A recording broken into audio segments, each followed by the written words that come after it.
Hi guys, അസ്സലാമു അലൈക്കും. അപ്പോൾ ഡൽഹിത്തെ രണ്ടാമത്തെ ദിവസം കേട്ടോ. നമ്മൾ രാവിലെ റൂമിൽ നിന്ന് എണീറ്റ് നമ്മൾ നിസാമുദ്ദീൻ ദർഗിലേക്ക് വന്നിട്ട് ഒരു 9 മണിയൊക്കെ ആയപ്പോൾ നമ്മൾ ദർഗിലേക്ക് വന്നു. ഇന്ന് മൊത്തം നമുക്ക് ഡൽഹിയിൽ കറങ്ങാൻ കേട്ടോ. നാളെ നമുക്ക് ആഗ്രയ്ക്ക് പോകേണ്ട ദിവസമാണ്. അപ്പോൾ ഞങ്ങൾ നിസാമുദ്ദീനിലേക്കാണ് വന്നത്. ഇവിടെ വന്നിട്ട് നമുക്ക് എന്താ ചെയ്യേണ്ടതെന്ന് അറിയില്ല. ഇവിടെ വന്നപ്പോൾ റോസാപ്പൂവൊക്കെ നമ്മളെ കൈ തന്നു. 200 രൂപ, 300 രൂപ, 500 രൂപ റേറ്റിലിട്ടോ ഓരോ പ്ലേറ്റിൽ റോസാപ്പൂവും പിന്നെ ഇതുപോലെ ഒരു ചന്ദനത്തിരിയൊക്കെ വെച്ച് തന്നു. നമ്മൾ എന്താ ചെയ്യേണ്ടത് നമുക്കല്ല, നമ്മൾ എല്ലാവരും വാങ്ങണ്ട. അപ്പോൾ ഞങ്ങളും വാങ്ങി. കാരണം ചെരുപ്പ് അവിടെ സൂക്ഷിക്കാൻ കൊടുക്കണം. അപ്പോൾ പിന്നെ ആ കടകളിൽ കൊടുത്തപ്പോൾ ഇത് ഇവർ വാങ്ങാൻ പറഞ്ഞപ്പോൾ ശരി, ഓക്കെ, അവർക്കൊരു കച്ചവടം കിട്ടില്ല രാവിലെ തന്നെ. ഞങ്ങളത് വാങ്ങി പള്ളിയിലേക്ക് പോവാട്ടോ. രണ്ട് സൈഡ് ഇതുപോലെ കച്ചവടക്കാരെ നമ്മളിങ്ങനെ വിളിക്കും, പാവങ്ങൾ. അങ്ങനെ ഞങ്ങൾ പള്ളിയിലേക്ക് പോയപ്പോൾ അവിടെ നമ്മൾ ഖബർ സിയാറത്ത് അത്ര ഉദ്ദേശിച്ചുള്ളൂ കേട്ടോ.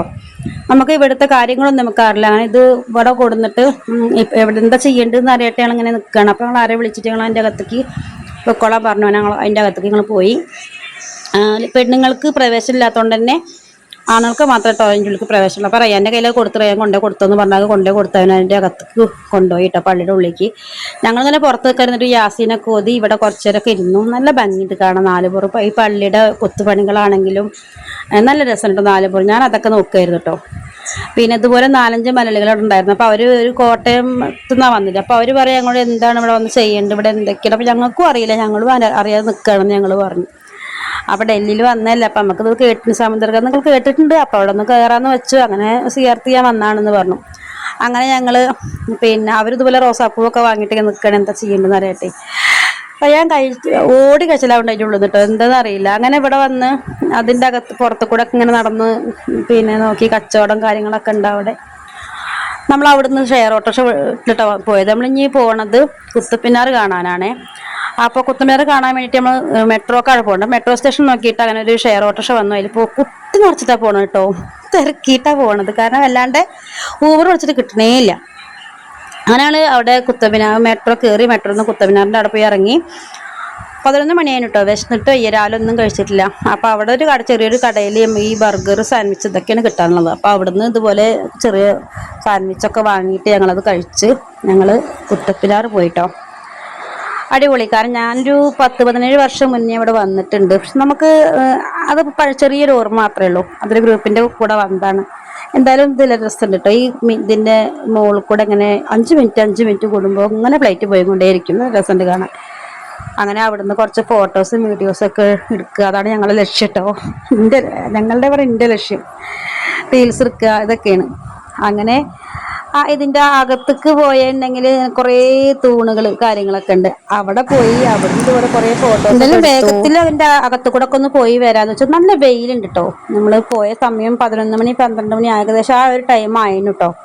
നല്ല വെയിലുണ്ടായിരുന്നു. അപ്പോൾ എന്തായാലും ഒന്ന് വേഗം അവിടേക്ക് ഒന്ന് പോയിട്ട് നമുക്ക് വേഗം സരോജിനി മാർക്കറ്റ് പോകണം എന്നാണ് ഞങ്ങളുടെ അടുത്ത ഉദ്ദേശം. സരോജിനി മാർക്കറ്റ് പോയിട്ട് ഒരുപാട് വില കുറഞ്ഞ സാധനങ്ങളൊക്കെ കിട്ടുന്നൊക്കെ ഇങ്ങനെ റീൽസിൽ കണ്ടിട്ടുണ്ട്. അപ്പം നമുക്കൊന്ന് പോയി നോക്കാൻ പറഞ്ഞിട്ട് ഞങ്ങളിങ്ങനെ ഗൂഗിളിലൊക്കെ അടിച്ച് നോക്കിയപ്പോൾ അവിടുന്ന് ഏകദേശം പിന്നെ കുറച്ച് ദൂരമേ ഉള്ളൂ. അപ്പം ശരി, എന്നാൽ അവിടുന്ന് പോവാമെന്ന് വെച്ചു. അപ്പോൾ ഇവിടെയൊക്കെ ഒന്ന് വേഗം കുറച്ച് നേരമൊക്കെ നിന്ന് ഞങ്ങൾക്ക് ഇനി അടുത്തത് ഞങ്ങൾ ഊബർ വിളിച്ചിട്ടാണ് പോകണത് കേട്ടോ. ഊബർ വിളിച്ചിട്ട് സരോജിനി മാർക്കറ്റിൽ പോകണം. പിന്നെ മെട്രോ ഉണ്ട് കേട്ടോ. അപ്പോൾ ഞങ്ങൾ എന്തായാലും ഊബർ വിളിച്ചിട്ട് പോകാമെന്ന് വെച്ചു. പിന്നെ മെട്രോ സ്റ്റേഷനിൽ നടക്കുകയാണെങ്കിൽ കുറച്ചങ്ങോട്ട് നടക്കണം. പിന്നെ അല്ലെങ്കിൽ പിന്നെ അതിനും ഊബർ വിളിക്കണം. അല്ലെങ്കിൽ അവിടെ ഇങ്ങനെ വണ്ടി ഓട്ടോ വിളിച്ചുകൊണ്ടേ ഇരിക്കണം. നമ്മൾ വണ്ടിയിലല്ലോ പോയിരിക്കണത്. അപ്പോൾ അതുകൊണ്ട് ഞങ്ങൾ ഊബർ വിളിച്ചിട്ട് ഞങ്ങൾ നേരെ സരോജിനി മാർക്കറ്റിലേക്ക് പോകണം കേട്ടോ. അവിടെ എന്ന് പറഞ്ഞാൽ അടിപൊളി. അവിടെ 100 രൂപക്കൊക്കെ പാൻറ്റാണെങ്കിലും ഷർട്ടാണെങ്കിലും ബാഗ് ചെരുപ്പ് നല്ല സാധനങ്ങൾ വില കുറവ്. ഇങ്ങനെ വില കുറവാണെന്നുണ്ടെങ്കിൽ ഞാൻ അടിപൊളി. കാരണം ഞാനിവിടുന്ന് കുറച്ച് എന്താ പറയുക ജാക്കറ്റൊക്കെ മേടിച്ചു. കാരണം ഞാനല്ല സാധനം ജാക്കറ്റ് കണ്ടപ്പോൾ കാശ്മീരിൽ നിന്ന് നമുക്ക് ഇടാമെന്ന് വെച്ചിട്ട് നല്ല നല്ല ജാക്കറ്റൊക്കെ എടുക്കട്ടെ. ഒക്കെ 200-300 രൂപ വിലയുള്ളൂ ഈ ജാക്കറ്റിനെ കേട്ടോ. അപ്പോൾ ഞങ്ങൾ പോകുമ്പോൾ തന്നെ എല്ലാവർക്കും ഓരോന്ന് ഓൺലൈനിൽ വാങ്ങിയതാണ്. 1000, 1200, 1500 ഇവിടെയൊക്കെ ജാക്കറ്റിൽ ഞങ്ങൾ പോകുമ്പോൾ വാങ്ങിയിട്ടാണ് പോയത്. പക്ഷേ ഇത് കണ്ടപ്പോൾ 200-300 രൂപ ഞാനും എല്ലാവർക്കും 2 വാങ്ങിയിട്ടോ. പക്ഷെ ഇതൊന്നും ഇവിടുന്ന് വാങ്ങേണ്ട ആവശ്യമില്ല കേട്ടോ. കാശ്മീരിൽ പോയാൽ ചീപ്പ് റേറ്റിന് വാടക കിട്ടണം. ഇത് നമുക്ക് അറിയില്ലായിരുന്നു കേട്ടോ. അങ്ങനെ കുറച്ച് സാധനങ്ങളൊക്കെ വാങ്ങി ബാഗും ചെരുപ്പൊക്കെ വാങ്ങിയാണ് നേരെ പോണത് ഇന്ത്യ ഗേറ്റിൻ്റെ അവിടെ കേട്ടോ. ഇന്ത്യ ഗേറ്റിൻ്റെ അവിടെ പോയപ്പോൾ അവിടെ തിരക്കില്ല, നല്ല തിരക്കാണ്. അപ്പം ഞാൻ പറഞ്ഞു അതിൻ്റെ അകത്തേക്കൊന്നും പോകണ്ട, നമുക്ക് തിരിച്ചു പോവുക, കാരണം ജുമാ മസ്ജിദിൻ്റെ അടുക്ക് പോവാന്ന് ഞാൻ പറഞ്ഞു. അപ്പോൾ അങ്ങനെ ഞങ്ങളൊന്ന് ശരി അകത്തേക്ക് അതിൻ്റെ ഇന്ത്യ ഗേറ്റിൻ്റെ അവിടേക്കൊന്നും ഞങ്ങൾ പോയില്ല. ഞങ്ങൾ കുറച്ച് ഇപ്പുറത്ത് നോക്കിയിട്ട് ഞങ്ങൾ അങ്ങനെ വേഗം ഊബർ വിളിച്ചു. ജുമാ മസ്ജിദ് കട്ടഞ്ഞടുത്ത് പോണത്. ജുമാ മസ്ജിദിലേക്ക് പോകണം എന്ന് ഒരുപാട് നാളത്തെ ആഗ്രഹമാണ്. ഡൽഹി ജുമാ മസ്ജിദിലേക്ക് കുറേ ആയിട്ട് എങ്ങനെ ആഗ്രഹിക്കാറുണ്ട്, പോകണം എന്നൊരു ആഗ്രഹിക്കാറുണ്ട്. എന്താണെന്നാവോ എനിക്ക് അവിടേക്ക് പോകാൻ ഒരുപാട് ആഗ്രഹം തോന്നി. അപ്പം ഞാൻ പറഞ്ഞു നമുക്ക് അങ്ങോട്ട് പോവാം. അങ്ങനെ ഞങ്ങൾ ഒരു ഊബർ ഞങ്ങൾക്ക് വന്നു. ഞങ്ങൾ നേരെ ജുമാ മസ്ജിദിലേക്ക് പോയിട്ടോ. അപ്പോഴേക്കും മഗ്‌രിബ് ബാങ്ക് കൊടുത്തു. അത് കാരണം നല്ല തിരക്ക്. മഗ്‌രിബ് ബാങ്ക് കൊടുത്തപ്പോൾ നല്ല തിരക്കായി അവിടെ. പിന്നെ എന്താ ആ തിരക്കിൻ്റെ അകത്ത് കൂടെ ഒക്കെ ഞങ്ങൾ എങ്ങനെയൊക്കെപ്പാടെ പള്ളി വരെ പോയിട്ടോ. എന്നിട്ട് അവിടുന്ന് ഒരു അലീസയാണ് കിട്ടിയത് കേട്ടോ. ഒരുപാട് ധാന്യങ്ങളും പരിപ്പുകളും ഒക്കെ ഉണ്ടാക്കിയിട്ട് ചിക്കനോ മട്ടനോ എന്തൊക്കെയോ ഇട്ടിട്ട് ഒരു അലീസയാണ് പറഞ്ഞിട്ട് ഞങ്ങൾക്ക് ഇഷ്ടപ്പെട്ടില്ല. സത്യം പറഞ്ഞാൽ ഇഷ്ടപ്പെട്ടില്ല കേട്ടോ.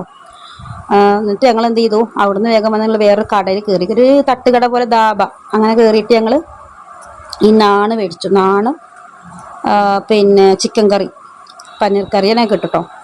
അത് വാങ്ങി. വേറെ ഒന്നും ഇവിടെ ഒന്നും കിട്ടില്ല കേട്ടോ. ഈ ഫുഡിൻ്റെ കാര്യത്തിൽ ഡൽഹിക്ക് ഒട്ടും ഇഷ്ടപ്പെട്ടില്ല. ഒരു ബ്രെഡ് ഓംലേറ്റ് വാങ്ങി. ഇതുപോലെ തന്നെ പിന്നെ ഈ ഒരു നാണാണ് ഞങ്ങൾ വാങ്ങി കഴിക്കണത്. ഈ ഡൽഹിയിൽ നിന്ന് അത്ര റയ്യാനക്ക് പിന്നെ നൂഡിൽസ് കിട്ടുന്നുണ്ട് കേട്ടോ. അവര് ഇവിടുന്ന് പോയിട്ട് കാശ്മീരിൽ നിന്ന് വരുവോളൂ. അവന് നൂഡിൽസുമേ നിന്നുണ്ട്. നൂഡിൽസ് ഒരു ഓംലേറ്റും കൊടുത്താൽ അവന് റെഡിയായി. ഞങ്ങൾക്കാണ് ഫുഡിൻ്റെ കാര്യത്തിൽ ഭയങ്കര പ്രശ്നം വന്നത്. ഞങ്ങൾ നാളെ പോണത് ആഗ്രയ്ക്ക്. ഞങ്ങൾ ഇന്ന് രാത്രി 8 മണിക്ക് ട്രെയിൻ ഉണ്ട് ആഗ്രയ്ക്ക്. അപ്പം ഞങ്ങൾ 8 മണിക്കുള്ള ട്രെയിനിന് ആഗ്രയ്ക്ക് പോകട്ടോ. അപ്പം ഞാനൊരു ചായ കുടിച്ചു. ഞാൻ ചായ ലവറാകൂടെ എനിക്ക് ചായ ഇടയ്ക്ക് കുടിക്കാൻ തോന്നുന്നു. എൻ്റെ ചായ കേട്ടോ. അപ്പം നാളെ ആഗ്രഹത്തിൽ വിശേഷിക്കുമ്പോൾ നാളെ പറയാം. അപ്പോൾ ഓക്കെ, ബൈ ബൈ.